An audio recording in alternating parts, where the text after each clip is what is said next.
Hello, hello.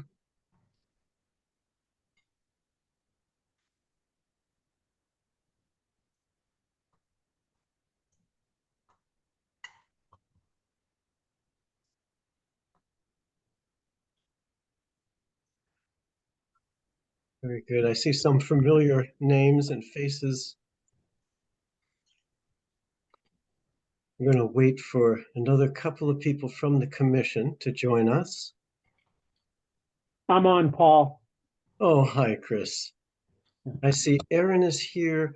I went to the pre-meeting. I did not see anybody there. I was there, but never allowed in. Yeah, same here. All right. All right. And I don't see Chris Sivert here. I see Erin's here. And TJ. Hi, TJ. How you doing?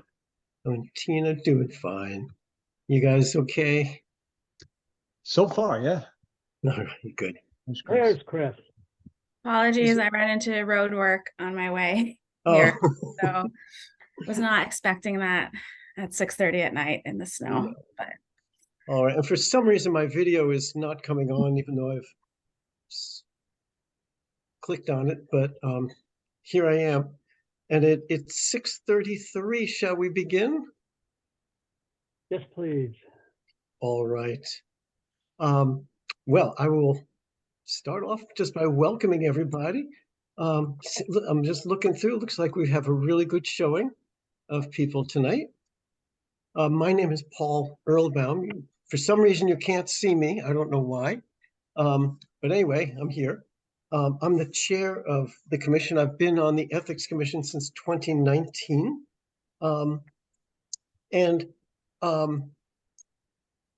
The Ethics Commission, has been assigned by the legislature to recommend a framework for municipal ethics in the state of Vermont. And that's why we're here tonight. And we're here to listen to you. We don't have an agenda so much as we are wanting to hear what people in the towns, whether you're an official or a citizen of a town, we're interested to hear what you have to say.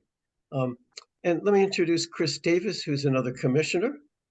Chris, take it away. Thank you, Paul. So I'm Chris Davis. As Paul mentioned, I'm one of the commission members. I am appointed by the Vermont Bar Association, and I've been a member of the commission from the outset. I noticed that we have some repeat people, which is good. So people are definitely interested. And then I'm going to turn it over to Christina Sivert, our executive director, who will be leading this conversation. Thank you. Thank you. yes, thanks everyone for coming. And so just some housekeeping. So if anyone wants to speak, please just raise your hand and make a comment in the comment box. And if there's not already, there should be soon links to a survey and a handout that goes along with this meeting. And so just to give you a bit of background about where we are with ethics in Vermont. So Vermont is behind when it comes to ethics. So a lot of other states started really working in earnest on governmental ethics in the 1970s after Watergate.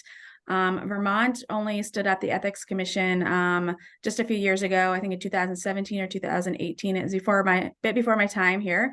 But after Vermont received a really low ranking in a nationwide survey when it came to government ethics and accountability.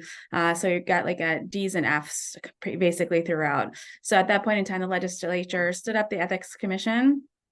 And then since that time, we've kind of been working slowly towards building an ethics framework in Vermont.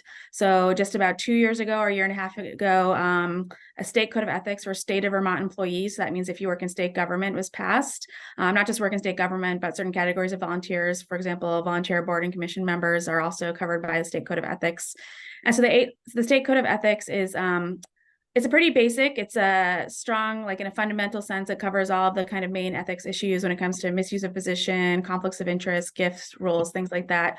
But it's still also, work in progress, especially when it comes to enforcement. There's still no enforcement of the state code of ethics. But as we progress towards building out, the ethics framework in Vermont more broadly, we've seen over the past few years that there's a demand to address municipal ethics. And so that's something that we get a lot of calls in to our office about over the years. And there really is not a statewide code of ethics in place now. There's not an enforcement mechanism in place. And so we were asked to come up with a proposed framework and recommendations to address municipal ethics throughout the state. And so we finished our research phase of this project over the summer, and TJ Jones is here. So he's a member of the Connecticut State Board of Ethics. He also teaches at UConn, and he was a former ethics prosecutor in Connecticut. So he's also, here to help answer any questions that people may have. But he did a review of 16 states that are similar to Vermont to see what they do in terms of best practices, with a special focus on, other states, New England. And we've come up with one best practice, which would be to have a statewide code of ethics that covers all municipalities. Who it covers is kind of a work in progress, but generally speaking, they always cover elected officials, appointed officials, and then sometimes also municipal employees. And then looking at what the Ethics Commission could do to help to provide services to municipalities when it comes to ethics, because we get calls not only from members of the public, but also from municipal officials themselves looking for advice or guidance, is to expand the services that the Ethics Commission can offer to municipal officials to help them answer questions, give them confidential guidance, or public advisory opinions, which we do now. You can find those on our website when it comes to state government employees. So that's my spiel for the moment. And I do think we have someone who has asked to speak first. So really it's been kind of an informal conversation in the sense that we've been alerted when people want to speak in advance. But once we get through that, everybody, if you want to make a comment, ask a question, please just raise your hand and make a comment and let us know. And so I think we'll start with Alex Hilliard, who has asked to say something to us.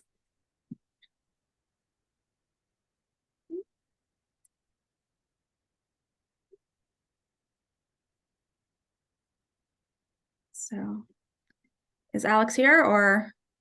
I don't see Muted? Alex. You don't see Alex. Okay. Alex just emailed shortly before, so maybe not here yet. Let's see. Is there anyone else?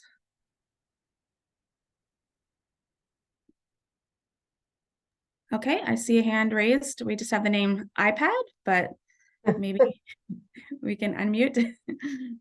Hi, yeah, I'm Carol Winfield. I'm a resident of Westford, and we've had a situation going on here now for a couple of years whereby I really wish there was a code of ethics. I think it would be very, very valuable. And not only should these be suggestions, but I think there should be some teeth to it. There should be some enforcement available when there's been significant breaches of ethics and etiquette. The specific situation we have going on here in town, I won't go into details, but it concerns a group of appointed commissioners who have far and away exceeded the bounds of civility, the bounds of normalcy. They have used intimidation, dismissive tactics, insults, and bullying in an attempt to get their opinions put through as doctrine. And it's very sad. It's divided our town to where we have people in this dear little village that I've lived in for 29 years. There are now people who are walking out on the street and won't even look at each other. And it's tragic because it's all been fostered by these commissioners spreading propaganda virtually. They have spread myths and legends that folks bought, and in so doing have turned against their neighbors. And it's heartbreaking. The town is kind of an uproar, and there's no accountability because, in these nice little small towns for many years, we went to town meetings and people would disagree with each other and even get in pretty intense arguments with each other and then go have a cup of coffee and a donut and chat about the weather and the cows. And there never seemed to be a need for any codes because people could agree to disagree and could get along. But that's not the case in the world anymore. And so I wholeheartedly endorse this concept that now we need something in writing to hold people accountable to. Thank you. And can I ask, is your municipality, do you have any ethics policies in place now that are just policies? So we're looking at like a statewide law, but we know that some municipalities do have policies. So are there policies, and is there any way to enforce those presently, or is it just nothing? There's nothing. There's not even really good descriptions of a lot of the positions because, well, why do you need to put it in writing? Everybody already knows. Yeah, it's a very old small town, and things ran that way just fine for a long time. But sadly, they're not anymore. There's no policies. There's nothing really specific. And I wish there was at least something that we could fall back on. Sadly, there isn't. And common sense and decency doesn't work anymore. I publicly requested several times that the name calling and insults and denigration please be ceased, and let's just talk facts and figures and present our arguments in a civil manner. And the second time I requested it directly to our select board, who are a wonderful, wonderful group of folks. And I think that although they did not officially make any statement, after that, a lot of that nonsense did cease, which was a relief to everyone, because Front Porch Forum posts calling your neighbors names is just ridiculous. It gets nobody anywhere. It just makes for bad feelings. And when it's municipal officials who are doing that, it's even worse. So yeah, there's nothing in writing at all to fall back on, because I guess nobody ever thought it was necessary, but apparently it is. Yeah. Good point. And I'll say that we've actually been getting several calls lately about conduct specifically. So people wanting to see meeting conduct addressed in some way in a statewide code of ethics, because they feel like that's been a problem. So that was not something that we had considered before, but we were getting a sense there's some kind of demand for it. So we have had the blessing here in Westford of a moderator. So all publicly warned town meetings, we've had a wonderful moderator who has had no trouble at all in keeping order in his audience. he knew Robert's Rules of Order inside and out, and he had no problem with asking people to please be civil, be quiet, whatever was necessary. And that has not been an issue. However, we've had some informational issues, just meetings that are supposed to be for the purpose of informing the town. And those have been very, very poorly run, to where it's supposed to be questions and answers, but instead we are preached at with all the details for an hour, and then there's 20 minutes for questions, and a lot of questions never get addressed. Hands don't get called upon. So, sadly, that's a good point, that there should be some kind of decorum and rules for how informal meetings be run. thank you very much. Appreciate your comments. So you've given us something to think about, and I think we have someone else who wants to speak. Bill Stuno, probably pronounced your name wrong, so I apologize. No, you got the name right. That was great. Thank you. Well, I've got 4 points that I'd like to address if you have a quick second here. First of all, Carol, you were spot on, and it's common. The bullying is common in almost every community that I've witnessed. My background here, I have a master's degree in planning and policy, and I've served on development review boards and planning commissions in 4 different communities. And I've witnessed this in every community that I've served. the first thing that Carol mentioned is the bullying. It is very common, and it's not just from planning commissions and DRBs. It also comes directly from the select board. And then part of that is the select board's appointees that they've installed on these boards. Board appointments are made by ideology and like-minded friends, or what people would call cronyism. I've seen very qualified people turned down in favor of individuals really who have conflicts of interest and who shouldn't be serving on these boards. It's really they intentionally put individuals with extreme bias or who have personalities who are not customer oriented. I'll use that phrase rather than just because they want to promote their own agenda. And this has a trickle down effect, which keeps good people from wanting to volunteer or serving. And in many instances, good people who are on the boards resign because of some of the individuals that are appointed and how they treat members of the public. So that's the first point I wanted to mention. The second point is open meeting law violations are common.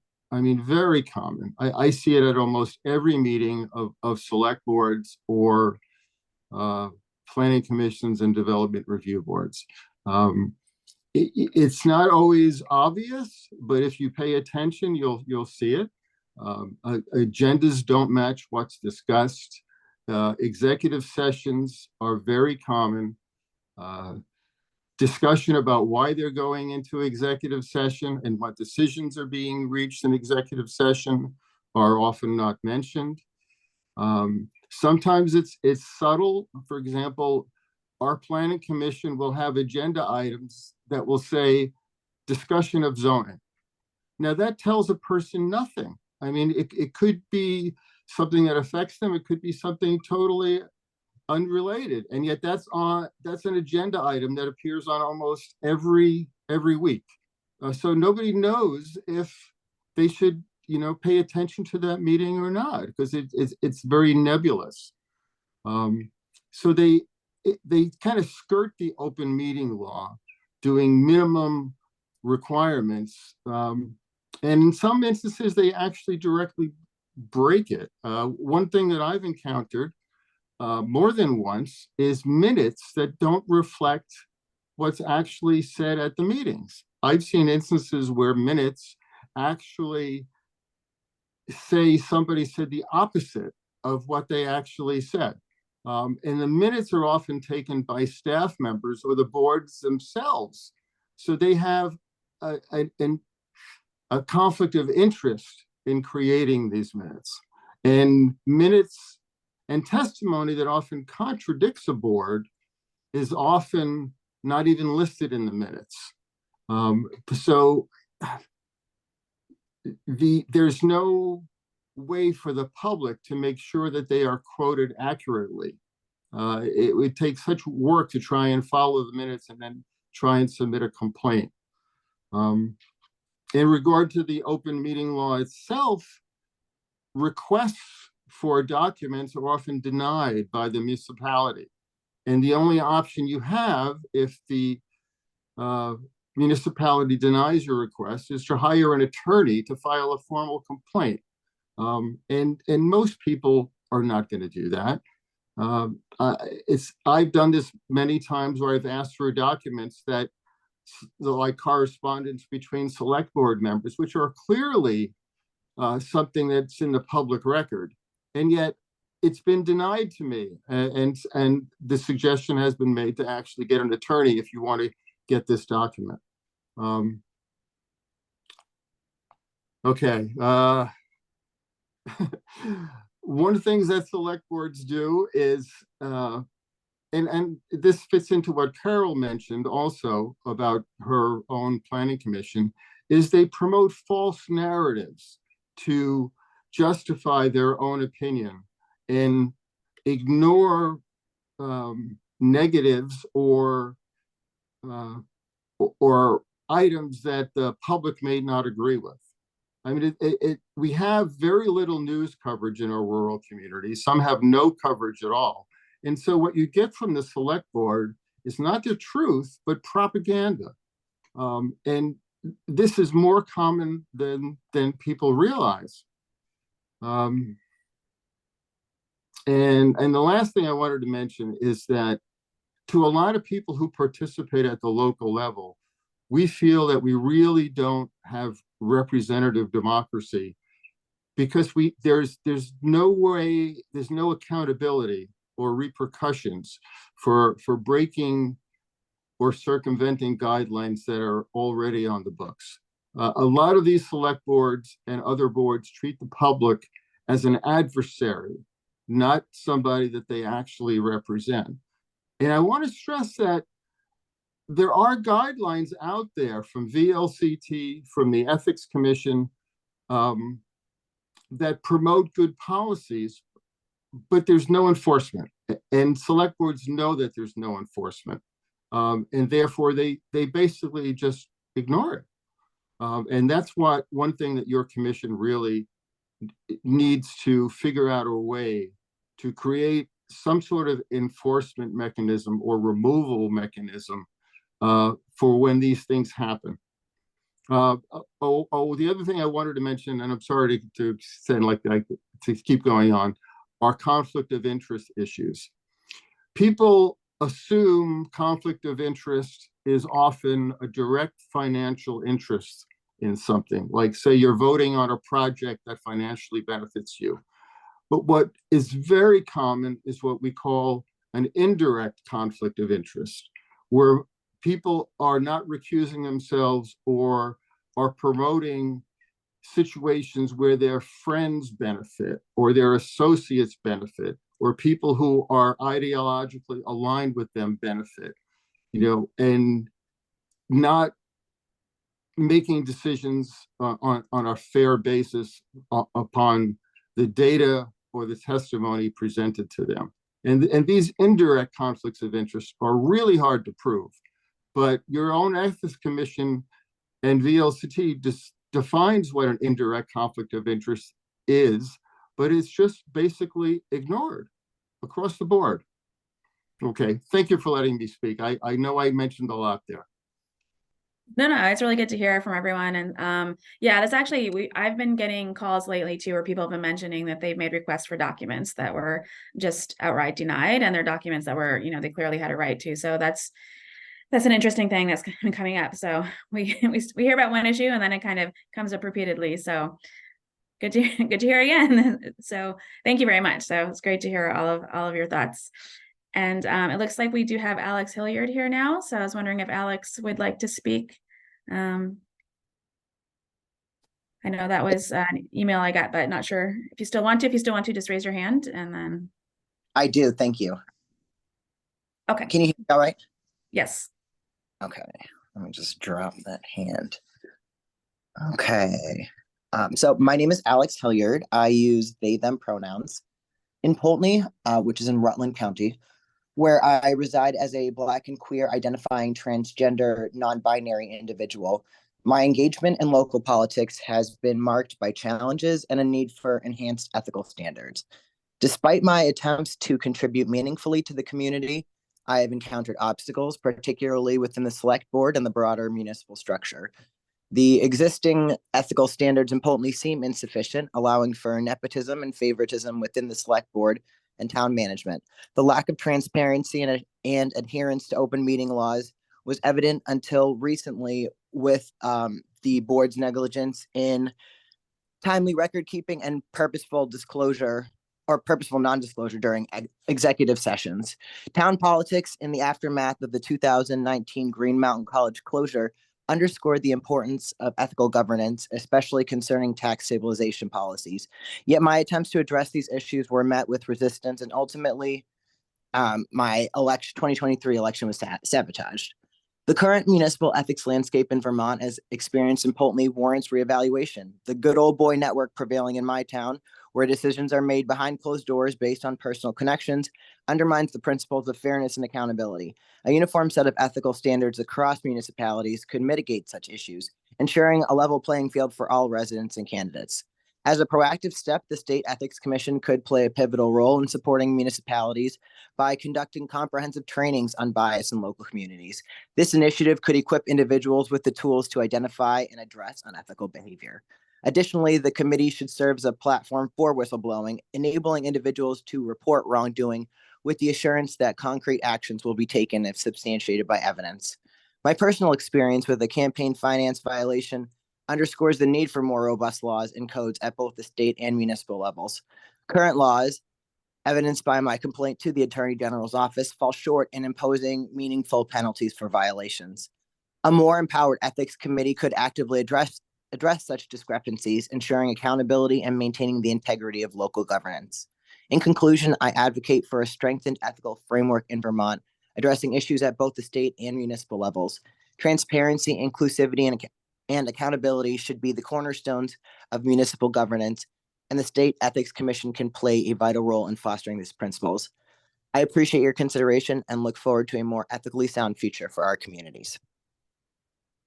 Thank you very much, Alex. I think you've kind of hit the nail on the head. I think, enforcement is kind of been on the slow roll in Vermont. And so that's something that we're definitely working towards, and the Ethics Commission certainly is behind that. So I should mention, if anybody is interested in potentially testifying before the legislature this year, if you want to just drop us an email or drop your name in the chat, then we can keep a list, because I think at some point we will pass over names of people who may want to testify about their experiences in municipal ethics. So just thought I would mention that in case anyone is interested in doing that. And thanks, Alex, for mentioning whistleblowing, because that's something that's come up a few times in the last few weeks, making sure there's strong whistleblower protections in any statewide municipal code of ethics. So there is one in the state code of ethics, but just making sure that that's also present in the municipal code of ethics. So thanks very much for that. All right. You're welcome. Thank you. So is there anyone else who would like to speak? I mean, we don't, oh, okay. So I see Annie Stratton. Let me get rid of my hand there. Okay. I don't come to this with a some of the kind of deep background that some other people have. I'm feeling very fortunate right now to live where I do. I live in a village, in a town that has had some really, really serious problems, including every single one of the things that Bill was talking about at various times in my 20 some odd years that I've lived here. I've lived in 3 other towns in Vermont, and in only one of those could I say that the town worked the way a town should work. And in all of the others, there have been various kinds of ethics issues that just made my jaw drop. One town did make a real strong effort to address those issues, which went all the way from fiscal irresponsibility, failure to address issues that were threatening people in the town, intimidation, you name it. And then they seemed to have solved it, and then it started falling apart again. I live in a different town now, and when I first moved here, within 3 months, I thought I had made a mistake. I wanted desperately to leave. I was even advised by my doctors to move, but I couldn't. I was stuck, and I'm still here. But the good news is that gradually, little by little, people in this town challenged what was going on. And it's been a hard road, and it's been a tough road, but we stood up in select board meetings and challenged them. And we made clear what our expectations were.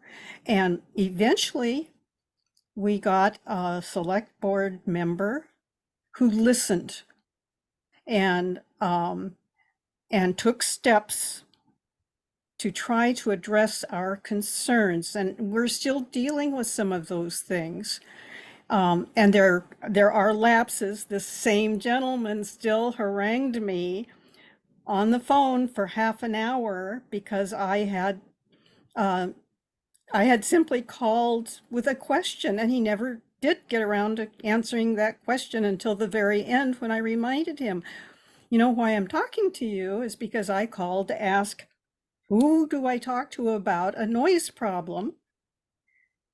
And he went into this rant, and it wasn't until the end when I reminded him. Then he gave me the answer, but by that time I was, you know, I don't go to the select board meetings live anymore. I go by Zoom. I don't say much anymore, although I have in the past, and it has made a difference. Other people, I'm so grateful for neighbors, for new people coming in, for older residents, people who've been here a while, being finally willing to stand up and say something. So gradually we're making some changes to the point where I believe the select board even established a code of ethics for themselves. But one of the problems that we have right now, and one of the things that led to that code, was the fact that we now have 3 appointed select board members out of 5. And there's something wrong with that picture. It wasn't a deliberate attempt to stack the board or anything like that. And the pushback from the town, from people in the town, when during one of the appointments of just somebody who was interested in being on the board, when there were 2 people who had written extensive letters of interest, and this was somebody they knew, you know, another one of the guys. Well, the next 2, one was are both women. That was one of our issues. And even though they are selected, part of it, they were well qualified. But part of the reason that the board is functional now is because of that fact, and the fact that the board now represents a range. Nonetheless, we are not a representative democracy. And one of the select board members has told us in so many words that democracy ends after the election. And then we're a republic. These are his words. And democracy wasn't a part of the picture anymore.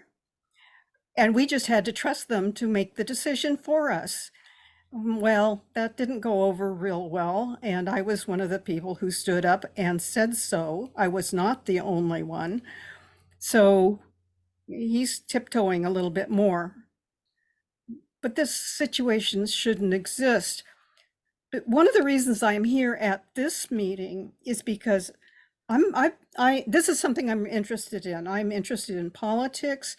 I've worked with the public. I have a professional history of working with various commissions and groups in planning and stuff like that. Listen to Bill talking about some of the issues that can arise. And I was astonished. I have only in 1 or 2 cases in the hundreds of groups that I've worked with run across these kinds of issues. And yet I watched the towns in Vermont, and one after another has one or another of the many issues, usually more than one of them, that Bill talked about. He gave a very good rundown of the kinds of issues that pop up and then they kind of disappear, they get washed away. And then another town in another location has a problem, a significant ethics problem. And again, it just kind of fades away. And I've seen that happen in 3 of the 4 towns that I've lived in Vermont. And I became very concerned, to the point that I even wrote a letter to a reporter saying, I am really concerned about this. And I said, I'm not in a position to address this on this broad level. And I said, can there be an investigation, an investigative reporting thing? I don't know whatever happened, but I was really pleased when I saw about this commission and what you're trying to do, because it is needed. People need guidelines. You know, a lot of the problems, if they know what's expected, these things won't happen. I would definitely agree with you. Yeah, we definitely agree with you there. So we do like to make it clear to folks that, I think people kind of back away from ethics. I mean, when people are afraid of, ethics rules, they kind of just look at it as something that's used to punish people, but that's not just what it is. It's also, just guidelines that are there so that people know it's expected of them, what they should be expecting of other people, and it's clear. And so that's something that we're going for as well, just in terms of being able to offer, hopefully, advice around a code of ethics. So thank you very much for making that point. So thank you. And I think next, Emily Ruff wanted to speak. Hi, thanks everyone. My name is Emily Ruff, pronouns she, her. I'm a resident of the town of Orange. From 2019 to 2023, I served on the select board of Orange, including 2 years as chair, during which time I helped author the town's first conflict of interest and ethics policy modeled after the sample graciously provided for us by VLCT. I no longer am on the select board. My term ended. I currently serve as a volunteer deputy health officer. I'm chair of the grant committee and I'm chair of the recreation committee. And I'm here tonight to echo much of what Annie and Carol and Bill and Alex have said and express my concern around the gap between municipal ethics policies and practices and enforcement, and my sincere hope that these sessions and conversations with the commission and with the legislature can lead to a consistent framework for municipal ethics in Vermont, and specifically one that can be regulated and enforced. Most of my comments echo the prior speakers. I'm both a bit relieved and also disappointed to know how many of these same issues are common across communities in the state. And I also think it's fair to share my apprehension at speaking in this open public forum, knowing the ramifications that I've experienced myself this year personally and professionally, lifting up ethics concerns to my select board, and that I open myself up by sharing my personal experience for those same types of ramifications. But I think it's really important that this conversation is happening, and I'm really heartened to know that this is being taken seriously. In the last year since ending my term on the select board, I've witnessed numerous violations of open meeting law, town purchasing policy, select board rules of procedure, and town conflict of interest and ethics policy. And I've brought these concerns, many of them, before the select board, only to be met with a total lack of accountability, as I was summarily and wholly dismissed, rebuked, and at times publicly defamed in retaliation. The cascade of events that I think is most relevant to the conversation tonight began on July 24th, when I brought to my select board provisions of the town's conflict of interest and ethics policy that would have been violated if the town chair were to participate in a particular municipal matter. I showed evidence of direct financial and indirect personal conflicts of interest. And one of the fellow select board members that night agreed with that evidence, and the chair reluctantly recused himself from the matter. The following day, I made a post on Front Porch Forum. As deputy health officer, the Vermont Department of Health was sending lots of messages to me during that window of time to disseminate flood recovery resources to community members. So I made what seemed very innocuous, if perhaps helpful, post to fellow residents about some of those resources. And the following day, the chair of the select board replied to my post stating incorrectly that I was not affiliated with the Department of Health. And it was a blatant act of misinformation that served no purpose in a time of sharing resources for flood recovery, but to discredit me and defame my reputation shortly after I had called him to task on the conflict of interest. The next public select meeting, the chair reversed his stated recusal and attempted to participate in the matter. And at that time, I contacted VLCT, I contacted the Ethics Commission, thank you, Christina. I contacted the Secretary of State, Jenny Prosser's office, and I contacted the Attorney General. And I was given two options.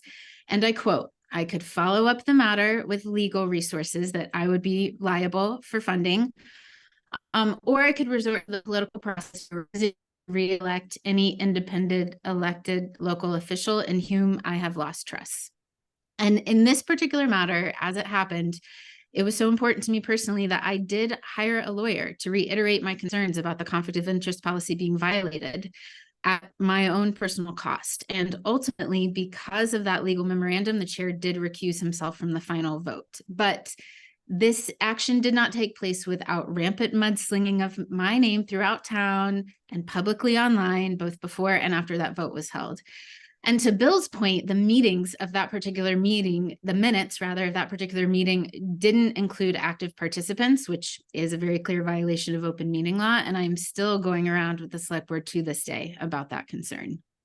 Since that event, I've compiled a 3-page list of instances from July 24th to the present where open meeting law, conflict of interest policy, select board rules of procedure, or the town purchasing policy have potentially been violated. And granted, in that 3-page list, there are violations ranging from very minor to quite major. But nonetheless, they illustrate a trend of an ongoing failure to center ethics in governance here in my town. I've chosen to selectively present those concerns before the select board because most of my attempts are met with a dismissive rebuke, and the trail of retaliatory communication that follows in public and in private after each attempt is not only damaging to my business, but exhausting to follow, much less for me to defend. Just a month ago, a select board member resigned from the town of Orange, and the remaining members, including the chair, announced that they would appoint the vacancy at a public meeting 10 days later. Several residents that I know were at that meeting and were interested in submitting their names for nomination and consideration. But just 36 hours later, the select board called an emergency meeting with no public notice. They called the meeting to order at 11:30 a.m. and 11:31. They appointed the recently resigned select board member back into the seat she had just vacated with no members of the public present. When the select board was challenged at the next public meeting about the total lack of transparency, they refuted those concerns. They said VLCT had given them that advice, and they took no accountability for sidestepping the public process that they had formally committed to. And as a final example, it just so happens that yesterday morning, I was contacted by a resident who I barely know, who had contacted the chair of the board with a complaint about her road. His response to her complaint was to state, and I quote, "I can't talk to anyone on the board about this without Emily Ruff accusing us of illegal meetings." For him to defame my name and speak derogatory to me, a resident about an unrelated issue, a resident that I hardly know, was an unprovoked comment and was totally unprofessional and just speaks to the nature of what Annie and Carol and Bill and Alex are all describing: the bullying, the intimidation, and the good old boy network that this type of behavior is really keeping residents who wish to be involved from ever showing up at a meeting for risk of experiencing this type of behavior. In summary, there's been multiple and repeated issues this summer that I've raised concerns about to my select board, and they've been summarily dismissed, and I've experienced retaliatory defamation in response.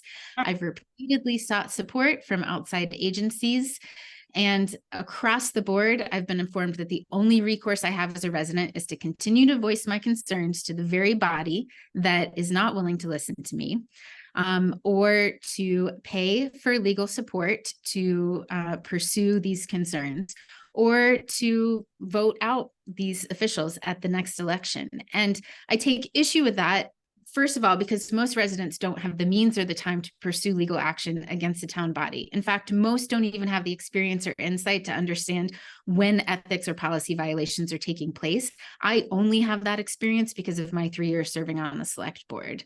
I also take issue with the fact that we are charged to wait to the next election to oust these officials, because most municipal officials in my town have a 3-year term, which this means waiting multiple years and watching unethical activities continue before we ever have a chance to correct course. And knowing how small town politics often operate in rural Vermont, most residents just surrender in defeat after ongoing slander or retaliation like I'm experiencing, because we'll never have a chance to educate our neighbors who often know so little about the governance process to begin with. I'm really grateful that these conversations are taking place. I'm very disheartened to know how prevalent they are in other communities, but I really hope that this conversation and the legislature will help implement consistent standards across municipalities that don't put the burden of enforcement on taxpaying residents, but offer some avenues where we can uphold the integrity of these town positions and the accountability and transparency of local governments. I appreciate you all hearing my story, and thanks for your time. Thank you, Emily. That was really good. And so you made like another really valuable point is, we do hear a lot that if somebody wants to challenge something, they can hire a lawyer.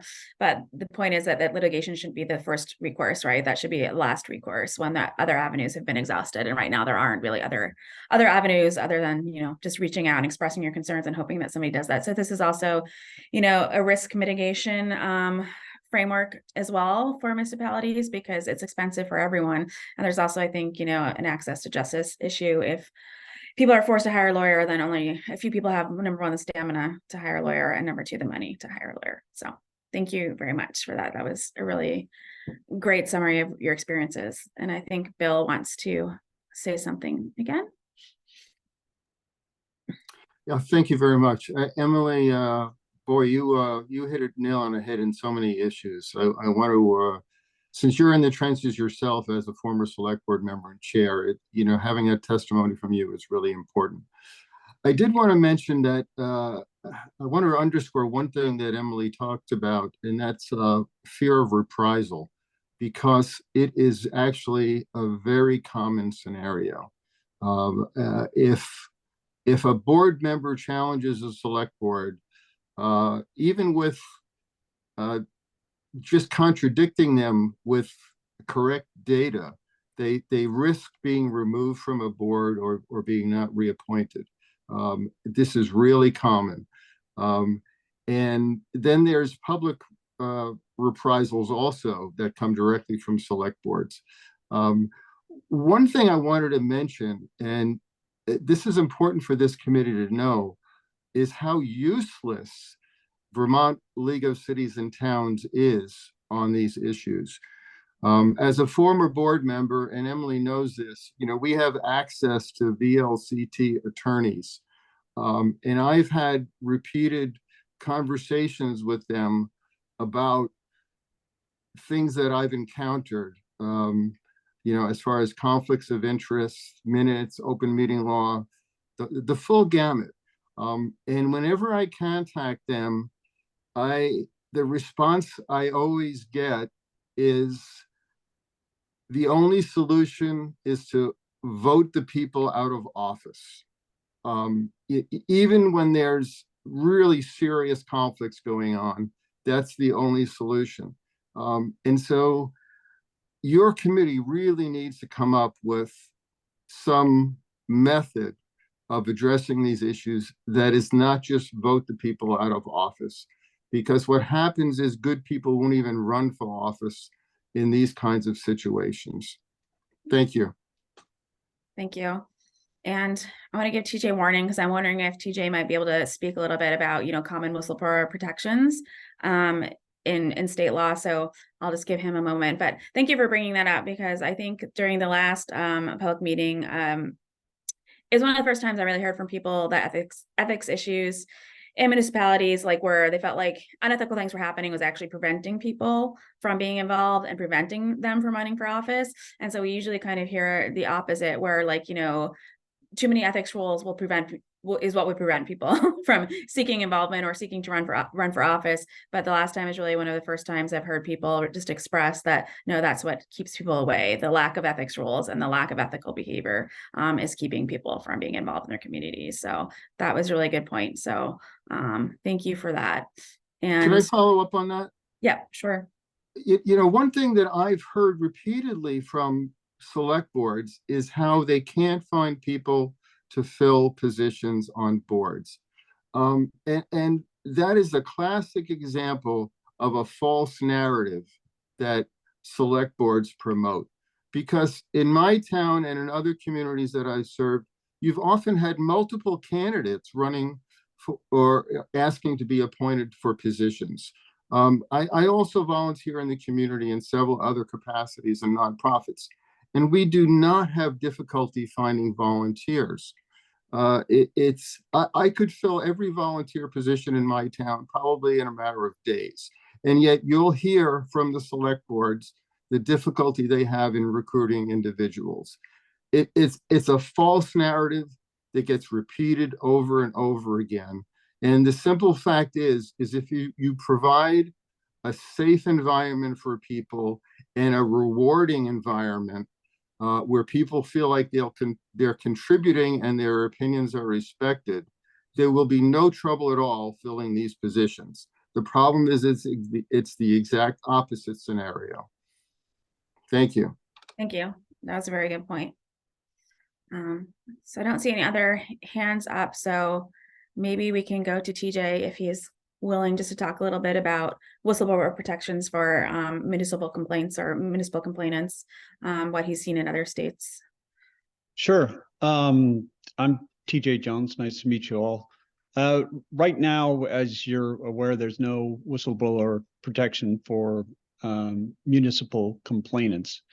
Hopefully that will change at some point. Right now, there is a statewide policy for whistleblowers and whistleblower protection, and that is kind of shoehorned into the state's ethics code.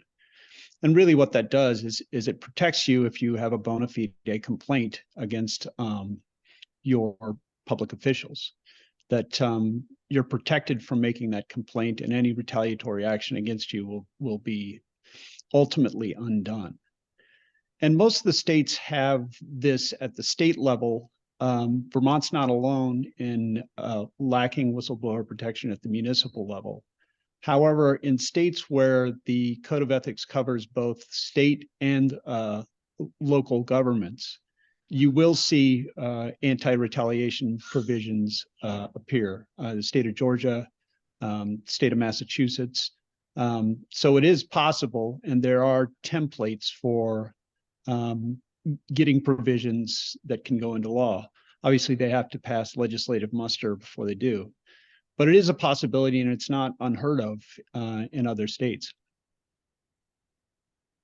Thank you very much. So, yeah, I mean, it's definitely something that, has been raised as concern repeatedly over the last few weeks. So it's something that we're working on some language to hopefully add something into the draft that will eventually present to the legislature come January. So thank you, TJ. And I think Carol wanted to speak again. Yes, thank you. Yes, as in availability of candidates. For most of the 29 years I've lived here, most positions have had just one candidate. And most people, it's a small town, there's 2,000 people here, but it's even smaller than that, because most people know most people who are in most positions. And the ones who don't are often those who don't really give it a lot of thought, who aren't really seriously concerned about who's in those positions. So most candidates for most things have been just kind of unanimously elected. It hasn't been an issue. More recently, with all of the garbage that's been going on in this town, there were some openings on the Planning Commission, but you were talking about cronyism, Bill. The select board gets the applications and then gives them to the Planning Commission to pick through. The Planning Commission then interviews those applicants and then tells the select board, hey, here's who we want you to appoint. So those of us who had a voice, who I did not personally apply, but there were several folks here in town who totally disagreed with the direction the Planning Commission was taking. They were public about their disagreement, and they applied for those positions. And guess what? They got basically a one-line interview So do you support what we're doing right now? And if the answer was no, they said, well, thank you very much. And that's the last they heard of it. Absolutely clear cut breach of ethics and morality. And yet this is what's been going on. There was like half a dozen applicants for these openings, which is pretty much never happened before. But the person who got in was a person who agreed with, who had very little experience in these areas and therefore would be easily led, and who didn't disagree with them. Really tragic. So I respectfully disagree that there are plenty of people, but the reason for that is that what's the point in running if you aren't one of the good old boys? You're not going to get it. So why bother? Why go to the trouble? And hence it's a self-fulfilling prophecy. Thank you. Thank you. Thank you very much. And so apologies, I can't see everyone to see if there's other hands up. So if anyone, maybe someone else can spot a hand up, or if you just want to drop a comment in the comment box, then we'll see. And I do have a question for everyone. So, I mean, I know enforcement is an important issue, and so it's also the most complicated issue. So we're looking at, potential models. We're interested to hear what you think would work. And so I think in our brainstorming, we've come up with the idea that, the Ethics Commission could hear municipal complaints. Maybe a separate state board could be set up to hear municipal complaints. Maybe regional boards could be set up for, for people who are concerned about local control. You want to have something, maybe a regional board for Northern Vermont, Southern Vermont. Of course, some of those are more expensive options than others, and others, would say like, enforcement should just be kept at the local level. So I'm just curious to hear what people's thoughts are in terms of like what they might potentially want to see. I mean, again, enforcement is going to be the longer road, but definitely interested in hearing from people what they think might sound preferable to them. Chris, this is Chris Davis. I think Michael Bald and Lori Barg have their hands up. Thank you. So not sure who wants to go. Michael, do you want to go first? So thank you for that, Chris. Sure. This is thank for all right.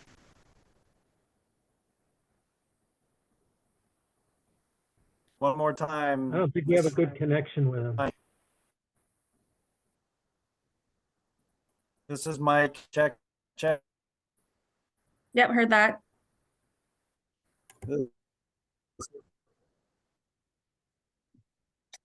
Not hearing anything else. Mike.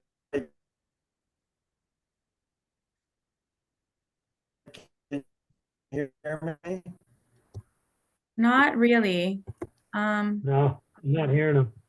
It's cutting in. It's cutting in and out.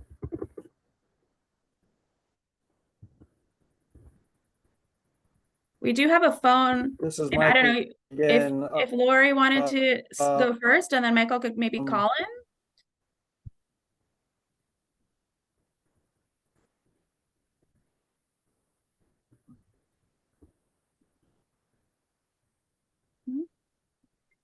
Okay, maybe we'll switch to Lori, and then maybe if Michael wants to try calling in, the phone number is in the meeting invite on our website in the municipal ethics page.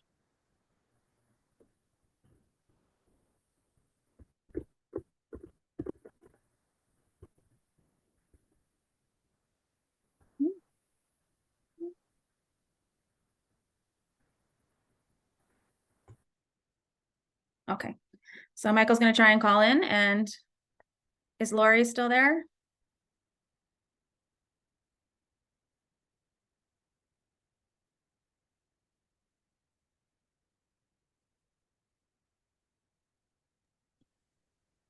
I guess that's a no. Her virtual hand is still up, but I don't know if she's hearing us. Lori, you're muted right now, so we can't hear you if you're talking. Can you hear me now?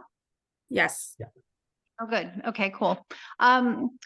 So I lived in central Vermont for 40 odd years. I just moved to Western Vermont, and I moved to this town where I'm even reluctant to say the name, Colchester, because I'm appalled. So I did this search of how many times this town has entered executive session.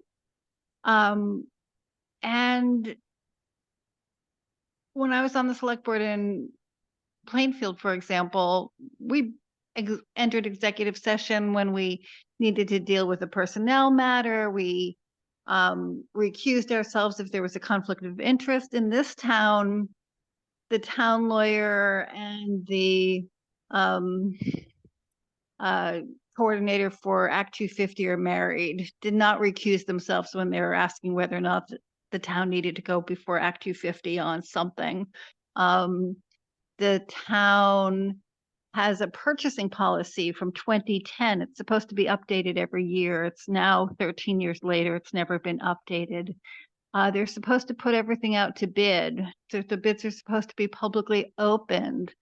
None of that happens, so that it's cost the town taxpayers so much money. It's hard to say how much because everything is behind closed doors. And when you Google, when you go through all the minutes and say enter executive session, it happens for every single thing. And then everything happens behind closed doors. And there's no way of figuring out what happened when they have this policy of secrecy and silence. And I got involved because there was I thought this was kind of normal. There was a vote for a recreation center, and I'm not opposed to a recreation center, but it was an $17 million recreation center, and it would cost families $1,200 a year to join. And I thought, can you use public money for a private club? And shouldn't there be some sliding scale? Shouldn't there be something so that the third of the kids in town that qualify for free and reduced lunch could attend this recreation center? And so that's where I started.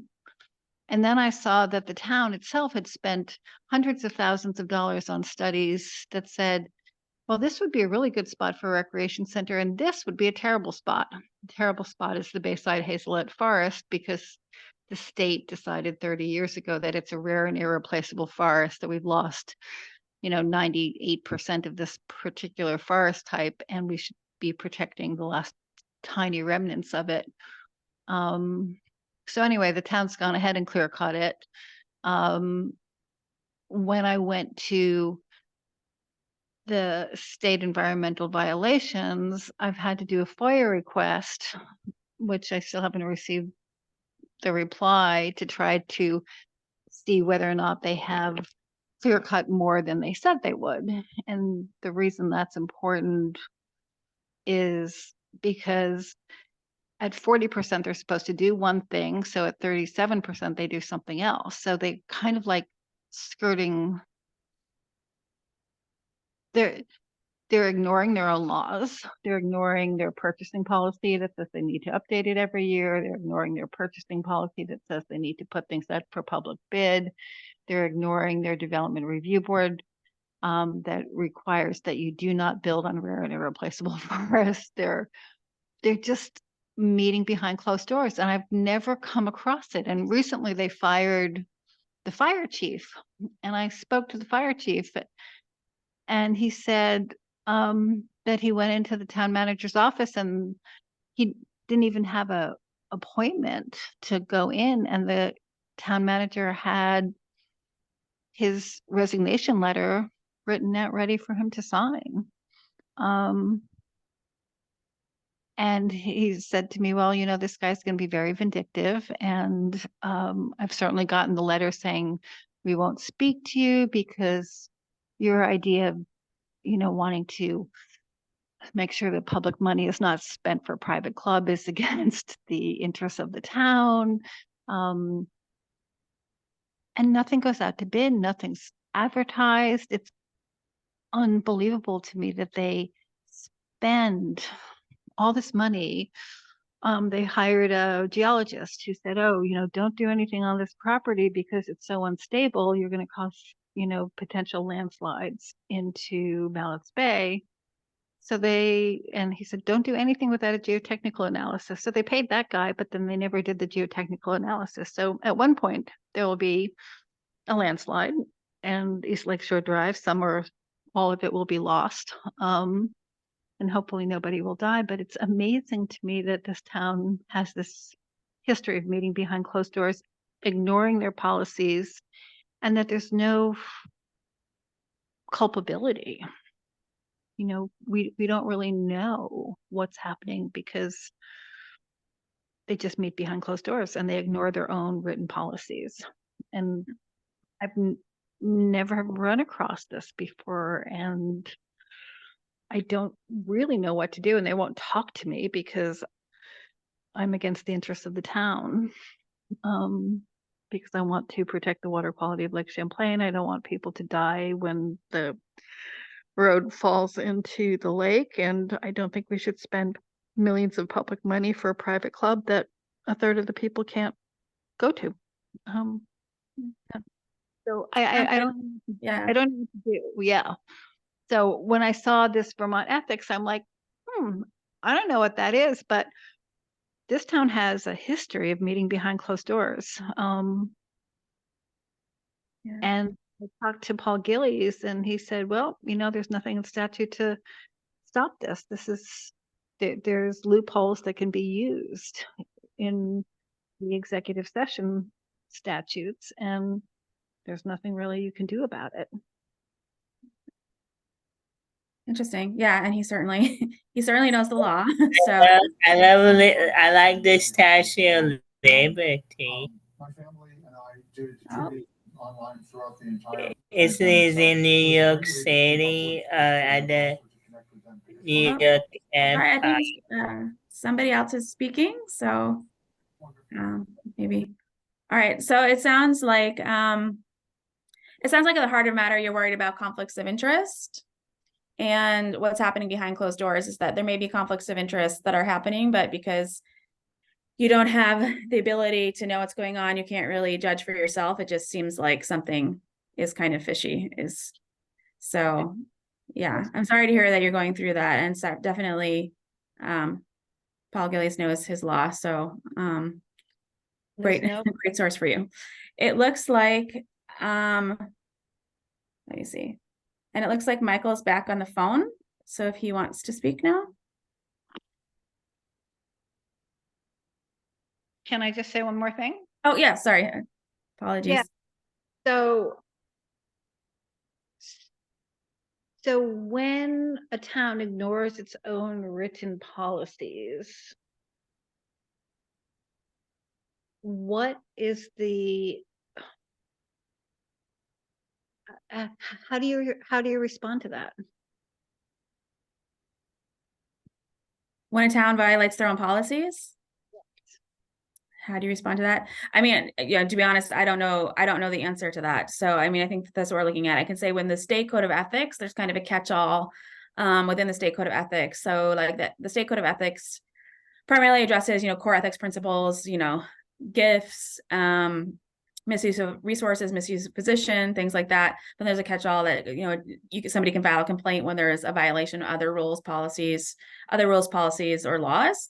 And so that kind of does try and catch what might not be in the code of ethics when there is not another place for like that particular type of complaint to go to. So if there's another place where that complaint could go to, then it can be filed elsewhere. If there's no other place for that to go, then it could be filed as an ethics complaint. So we do have that in the state code of ethics, but practically speaking, I'm not sure how it would work on the municipal level because there might just not be the existing capacity, frankly, to handle the number and types of complaints that might be coming in. So when it comes to open meeting law, I'm going to be honest, like since the Secretary of State's office handles that, I'm not as familiar with, how those types of complaints get handled. Have you had any contact with them in terms of open meeting law violations, or is that not something that you've been able to contact them about yet? And I'm no lawyer, and I wouldn't even have known to go to the Secretary of State on that. So yeah, to me, I come from a town where we like, oh, okay, if I'm, married to the town lawyer, I'm going to recuse myself, like I just wouldn't be issuing Act 50 recommendations or decisions. It's just appalling to me that there's not basic conflict of interest that's active in the town. So now that woman isn't involved in the decisions, but she was for decades. You know, that's just crazy. Yeah. Okay, and Emily gave the answer that I didn't know. The Secretary of State defers OML complaints to the Attorney General. A resident has to bring an OML complaint to the Select Board, and if they do not satisfactorily respond, then is escalated to the Attorney General in her understanding. So thank you, Emily. Much appreciated. Is that written somewhere so that I can get this later? I don't. Yep, that's written in the chat, which should be available after the meeting as well. Okay, great, thanks. Okay. All right, and if Michael is still there.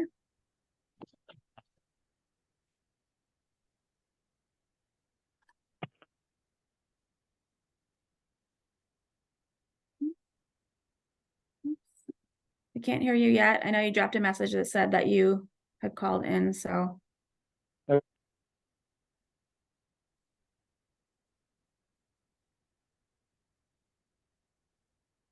I see your WhatsApp symbol or the phone symbol, but it looks like you were on, Mike. you're off mute now, so maybe try again. I'll keep talking so you can hear me. Check, check, check. Check, check, check. Yep, heard that. Okay, so I think you can hear me now. How's that sound? It's a little grainy, but maybe go ahead and see. Well, I'm happy to give you a written input in a letter if that's just the easier way to communicate. I can hear you now. I heard that. We heard that clearly. Okay, great.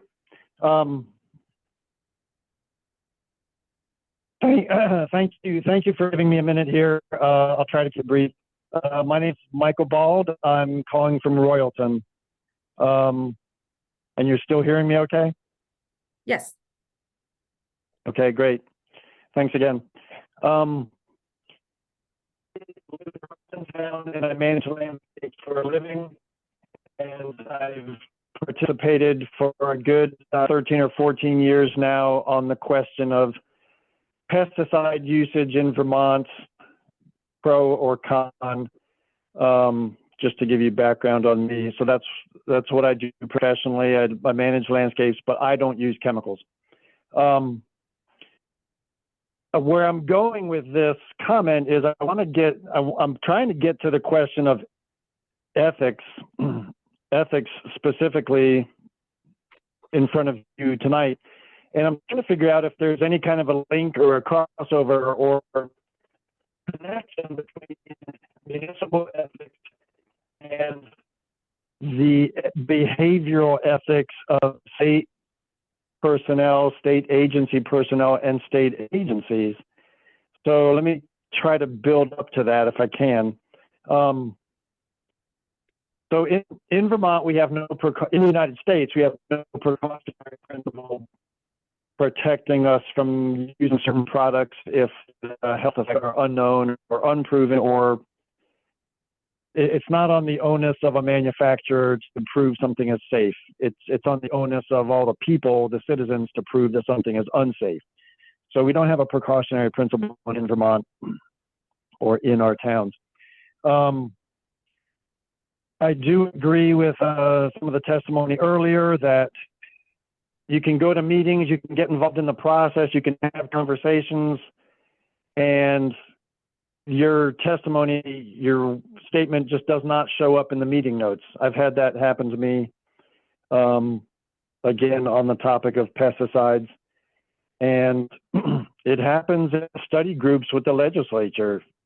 It happens, sometimes it's not intentional, but it happens as a matter of routine.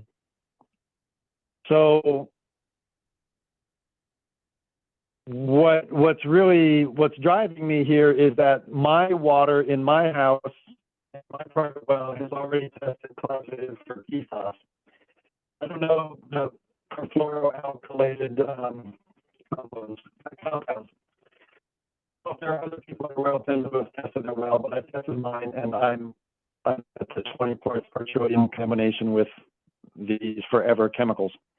That said, it's important to me that I have some say or some influence over when and where pesticides get used, nearby to me in particular. So Vermont has mosquito control districts, has a lot of effort into controlling lamprey in the rivers. Those are the only two examples where there's a lot of study and a lot of discussion. It's controversial, but there is still a lot that goes into those decisions. Mosquito control for those human vector diseases, and lamprey for their impact on fish populations. But when it comes to spraying farm fields or spraying roadsides or the railroad track, which runs by my house, there's a permitting process. But people have talked tonight about how hard it is to get people to serve or how hard it is to find members of committees. That's just part of the problem, because it's a process that kills people. I just cannot bring myself to run for any kind of office because it's just so ridiculous and tedious. 10 years to just even settle or even begin this issue. So I'm getting to the point here. When it comes to deciding to spray a school property or a playground or to treat invasive species or a pest species like wild parsnip, the decision to use chemicals is a tough one. But what does someone do? What do I ask when the county forester? Getting a little hard to hear you. Little hard to hear you now. Okay. Okay, that was better. I'm building up to the question of what are the options for a person when state agency people are telling towns it's the right thing to do to spray chemicals on public spaces like playgrounds or school properties or the town forest or walking trails? Is this study commission going to be able to look at conflict, I guess, perhaps, between state agency direction, spray your Japanese knotweed, spray this or spray that, and if there are people in the community with health concerns, there's nothing to stand on because the state is saying it's the right thing to do. And this is just individuals, but I've come to find out that after doing this for 14 years, facts are not the question. People can find their own facts and choose the ones they want to believe, but we just run into a wall when county foresters are making YouTube videos telling people it's okay to use Roundup on your buckthorn or your knotweed because it's the right thing to do. So do you understand my question? I think so. I'm still trying to kind of work through it in my mind about how something like that could be addressed. I mean, I think, well, number one, I think if you think there's a forester who's giving out wrong information and I'm not sure if you think it's in contravention of what the state would say, or if you think it's actually in line with you speaking for the state. So then that's one issue. If you think foresters are speaking as foresters, but at the same time are not putting forth the state view, then, that would definitely be something you'd address through the state system. And I think if you disagree with the underlying decision about whether, specific chemicals should be used, that's again something you would address through the state system. I'm not sure that would come through the Ethics Commission though. And then maybe separately as a municipal issue, if you feel like the state has given permission or advised that a certain course of action was okay, but then within the community, there are specific people who, they have health concerns or other concerns that mean that they don't think the municipality should be following that advice, then that would be addressed at the municipal level. That's how I'm kind of reading your question and what I've come up with. I don't know if TJ has any further thoughts about or something like that would be addressed, but I'm not, to be honest, I'm not immediately hearing, you know, something that would be addressed through the Ethics Commission, other than a scenario where maybe state government employees were giving advice and it's maybe their personal advice, but it didn't represent the view of the state. And then municipalities were following it, thinking that it was the advice of the state rather than a specific individual. Then that would be something where, you know, that person shouldn't be speaking in a manner that implied they're speaking for the state when they're not. And that would be something that could come through the Ethics Commission as a complaint. Okay. Okay, I follow your thinking there, and I'll let TJ speak. Yeah, I'll just repeat the YouTube video that this person did. I mean, he mentioned that sometimes there's an ethical decision about whether or not to use pesticides or whether or not to use chemicals. So he kind of really dwelled on the subject of it. This is a real ethical decision, but in the end, you gotta do this because it's the right thing to do. That just really shocked me. Yeah. I mean, yeah, without seeing the video, it's hard to say, but I think if there's a YouTube video that you're concerned about, I think that you'd be perfectly, you know, fine to flag that for someone within the agency that they represent. But it would more be something that you would probably want to flag directly with them than, you know, an ethics complaint, depending on what the video was. I think there's a lot of fact-based questions that would need to be asked in that particular situation. Right. Yeah. Right. Okay. Can you still hear me? Yeah. Yes. Can you just clarify what the Ethics Commission might do about town appointed or town employees who, yeah. What's your relationship to town select boards or town employees or town officials? Are you mostly dealing with state, Right. or can you not deal with municipal issues? Right. And so right now we deal with state employees. So our jurisdiction is only, you know, over state public servants. So employees, but also other types of public servants, elected officials, you know, volunteer boards and commission members. So that's the question that's before us now is like, when we're putting together this proposal on municipal ethics for the legislature, what would the relationship of the Ethics Commission with municipalities be? And so right now, I think we're at a place where we're thinking that our proposal would be is that the services that we now offer state of Vermont public servants would be extended to municipalities. And so the services we offer now are for anyone who's covered by the state code of ethics. We can offer them confidential advice and guidance, or we can draft advisory opinions. And if you look at our website, you can see some example advisory opinions, which is when somebody wants to put forth a question where I think it's maybe more complicated, or I think a lot of people would benefit from the advice, then the person's name is withheld, but the actual opinion is posted for anyone to see. And so that's what we can do for people who are covered by the code of ethics.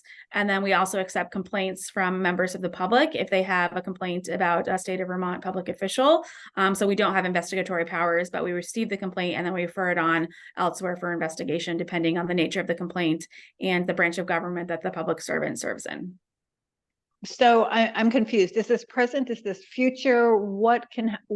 So right now you don't cover any municipal issues. Right. People. Right. And so that's what these listening sessions are for, because we've been asked to submit a proposal to the legislature in January with recommendations for municipal ethics. And so right now we're taking advice from people about their experiences with municipal ethics to help us draft that proposal as to what we should be proposing. So like a statewide code of municipal ethics that covers, you know, all municipal officials, elected and appointed, and potentially employees. What would the Ethics Commission do in that scenario? And then obviously the issue of enforcement is also something that's out there. So that's what we're doing in this meeting, is like hearing from folks as we draft our opinion to put forward, you know, what we think is needed based on our research and also what we've heard from members of the public. Okay, well, I would say, you know, definitely it should be for municipal officials. It should be for municipal appointees, municipal employees, and the hole in the in the open meeting laws needs to be filled so that towns can't meet behind closed doors, because a lot of this stuff can't even come out if it occurs behind closed doors. So I was really appalled that there's such a huge hole in the open meeting law. So I would ask you to try to figure out how to get that filled. Yeah. Okay, thank you. And I think Bill had another comment. Thank you. Since employees have been mentioned, I wanted to bring up an important fact that often occurs when select boards and other boards don't operate ethically, and that's its effect upon morale for town employees. Here in Charlotte, it didn't get a lot of news coverage, but it was mentioned in some articles. We went through 5 zoning administrators in 3 years. At least one of those resignations can be attributed to bullying that this zoning administrator had from a member of our zoning board of adjustment. She was publicly criticized for performing her job and received several front porch forum postings criticizing her work. This contributed to her resignation. In Shelburne, we had a development review board that was totally dismissive of our DRB administrators' reports and their work. They didn't even read the reports that the DRB administrator would do. And in Shelburne there, we went through 3 DRB administrators in 2 years. When select boards operate unethically, it puts enormous pressure on town administrators and town managers. And these positions are all very difficult to fill. Anybody who is competent or ethical themselves would find these working environments untenable. And this contributes to a revolving door scenario for a lot of these positions. And I think your ethics commission should really stress how improper behavior by boards, be the select boards or DRBs or a planning commission, affects competent employee morale and the ability to retain qualified individuals. Good point. And another service that I should mention is that we also we've created a training for state of Vermont employees specifically on the code of ethics, and people can also ask for in-person trainings. And so that's something that we would envision as well. If there was a municipal code of ethics and the ethics commission could provide advice, we'd also want to be able to provide training for people who asked for it, and potentially have more than one entity out there to provide training to municipal ethics, specifically on a municipal code of ethics, not just more generalized training, but also I think, conduct is certainly something that we're hearing about a lot now. So it seems like, at a minimum, incorporating that somehow into ethics training is important. Thank you. Thank you.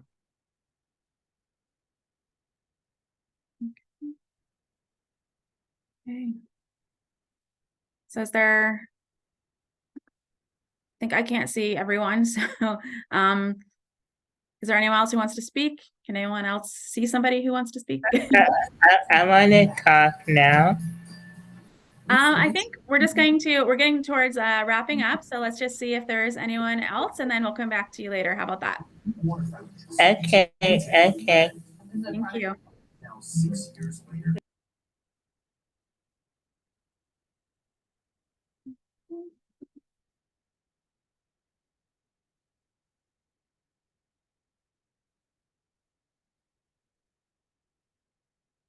Okay. Well, if that's it from everyone who wants to speak about municipal ethics, I think that we can wrap things up and just thank you so much. And so we have your comments here. I did hear a few people reading off from statements. If anyone wants to shoot us an email with your statement, I think that'll be really helpful to have that easy reference when we're drafting our proposal. So feel free to also do that. If you already prepared something, then great to have that in writing as well as hearing from you. And so thank you so much, and feel free to keep in touch as we get closer to the deadline when we have to submit the proposal. Still happy to be in touch with everyone, continue to submit your ideas, keep track of everything. So thank you very much. And